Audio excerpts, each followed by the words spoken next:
आज के दौर में ईमान पर इस्तिकामत, नौजवान नस्ल के लिए अमली रहनुमाई। तमहीद। आज का नौजवान फितनों के समंदर में है। सोशल मीडिया, फहाशी, शुकूक, माद्दा परस्ती। ईमान कमज़ोर नहीं मगर निगहदाश्त ना हो तो मुतासिर हो जाता है। सवाल, ऐसे दौर में ईमान कैसे महफूज रहे?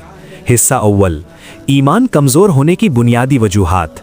सोशल मीडिया का बेकाबू इस्तेमाल, फहाश मवाद, बेदीनी का मजाक, गुनाह को नॉर्मल दिखाना, दीनी इल्म की कमी, जज्बात हैं बुनियाद नहीं, सवालात के जवाब न होना, शक में मुब्तला होना, सोहबत बद, दोस्त गुनाह को फैशन बना दें, नेक अमल पर शर्मिंदगी, इबादत में गफलत, नमाज में ताखीर, कुरान से दूरी, दुआ से लापरवाही। हिस्सा दोम, ईमान पर इस्तिकामत के बुनियादी उसूल। मजबूत अकीदा, अल्लाह पर कामिल यकीन, आखिरत का शुऊर, हिसाब का एहसास। बस साबित कदम रहो जैसे तुम्हें हुक्म दिया गया। सूरतुल हूद वर्स 112।